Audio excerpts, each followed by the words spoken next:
Hello అండి, అందరికీ నమస్కారం. ఈరోజు నేను వినిపించబోయే కథ అమ్మ నాకు ఈ పెళ్ళి ఇష్టం లేదు. కథ రచయిత శ్రీ వి శివప్రసాద్ గారు. నేను సునీత. Welcome to Telugu Kathalokam. అమ్మ నాకు ఈ పెళ్ళి ఇష్టం లేదు.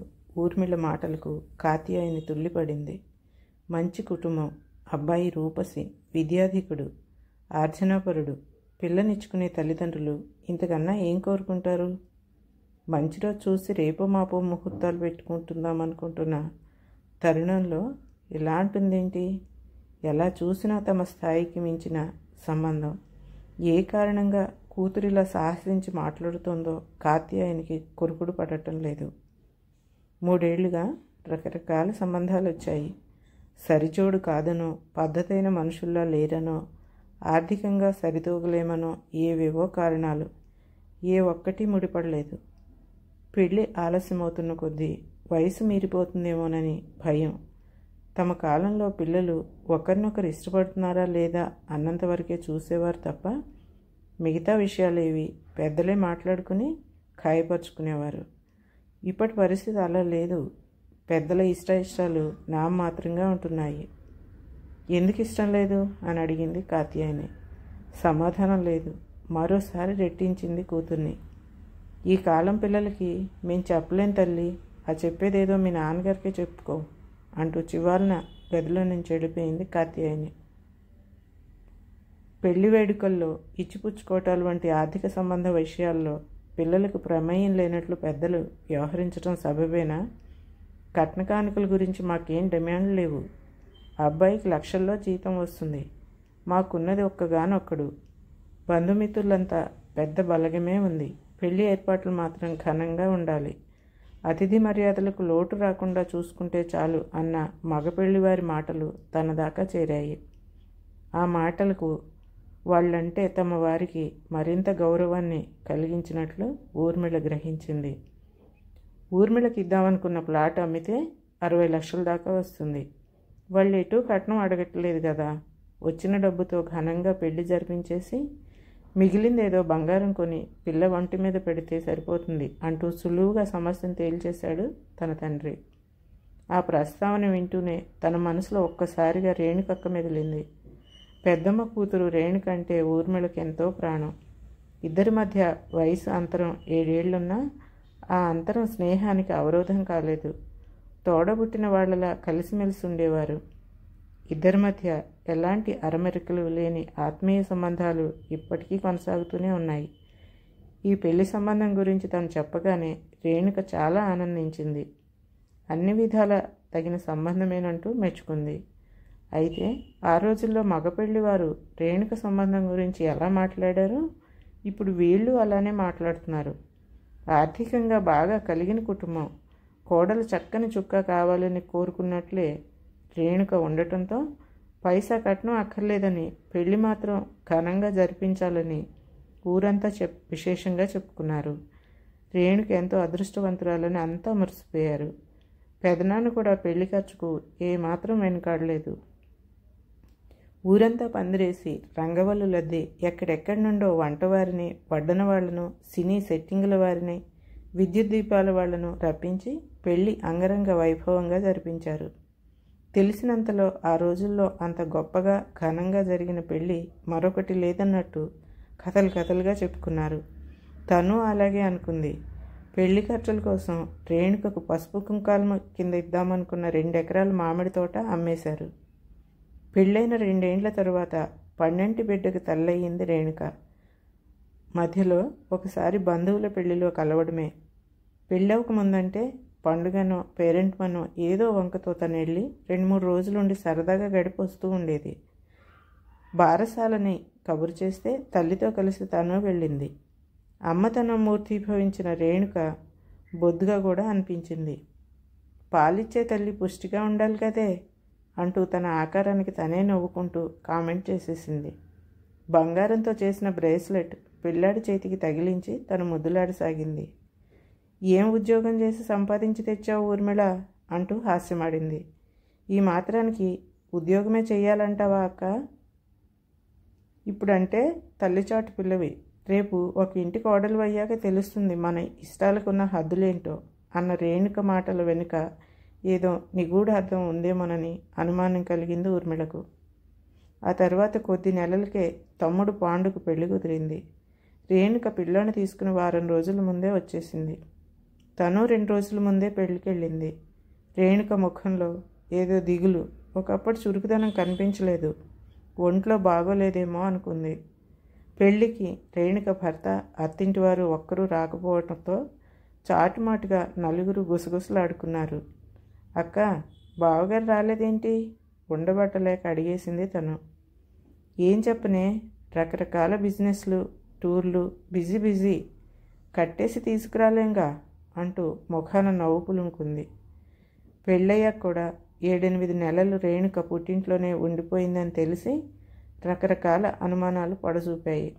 భార్యాభర్తలేవో గొడవలు పడ్డారన్న విషయం చూచాయిగా బయటికి తెలిసింది. ఊర్మిళ బొట్టు, కాటుక, పౌడరు, పెర్ఫ్యూమ్సు, నాప్కిన్సు ఇలా మన ఆడవాళ్లకు ఏవేవో వస్తువులు కావాలి. అన్నిటికీ భర్త మీద ఆధారపడే పరిస్థితి ఉండకూడదు. అతని స్థితిగతులతో సంబంధం లేకుండా మనకంటూ ఒక ఆర్థికపరమైన సపోర్ట్ ఉండాల్సిందే. అది ఉద్యోగం కావచ్చు, ఆస్తి కావచ్చు. అంతేకాని ప్రతి చిన్న అవసరానికి భర్త దగ్గర చేయి సాపాల్సి వస్తే విలువ ఉండదు, చులకనగా చూస్తారు. అందరి భర్తలు అలా ఉండకపోవచ్చు, కానీ కొందరైతే ఖచ్చితంగా ఉంటారు. ఆ కొందరిలో మనం ఉండమని గ్యారెంటీ ఏమిటి? మా వాళ్ళు నా పెళ్ళి ఎంతో ఘనంగా చేసి పంపిస్తున్నామని సంబరపడ్డారే కానీ వట్టి చేతులతో నన్ను అప్పగింతలు పెడుతున్నామన్న స్పృహ లేకపోయింది. రేణుక మాటలను బట్టి వాళ్ళ మధ్య మనస్పర్ధలకు కారణం కొంతవరకు తను గ్రహించగలిగింది. ఎలాంటి సంధి ప్రయత్నాలు జరిగాయో తెలియదు, కానీ ఆ తర్వాత కొద్ది రోజులకే రేణుక అత్తారింటికి వెళ్ళిపోయినట్లు తెలిసి సమస్య పరిష్కారమైనందుకు సంతోషించింది. ఏం లేదురా, పాండు పెళ్ళికి డైమండ్ రింగ్ ప్రజెంట్ చేస్తానందట రేణుక. నీ ముచ్చట కోసం నేను ఎందుకు డబ్బు ఇవ్వాలి? మీ వాళ్ళని అడిగి తీసుకోమంటూ అబ్బాయి నిష్ఠూరమాడాడట. దాంతో మీ అక్కకు మనసు నొచ్చుకుందంటూ ఒకరోజు పెద్దమ్మ అసలు గొడవ కారణం ఏంటో చెప్పేసింది.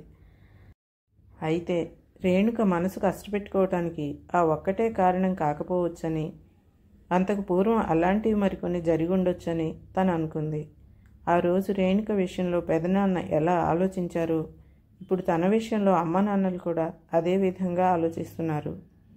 పెళ్లికి ఫంక్షన్ హాల్, అద్దె, డెకరేషన్, ఆహ్వాన పత్రికలు, మేళతాళాలు, వీడియోలు, ఫోటోలు, భోజనాలు, రిటర్న్ గిఫ్ట్లు, పెళ్లికి ముందు నిశ్చితార్థానికి స్టార్ హోటల్లో హాల్ రెంటు, డెకరేషన్, భోజనాలు వగైరా వగైరాలను కలుపుకుంటే మొత్తం 60 లక్షల దాకా అవుతుందని లెక్కలు వేసేస్తున్నారు.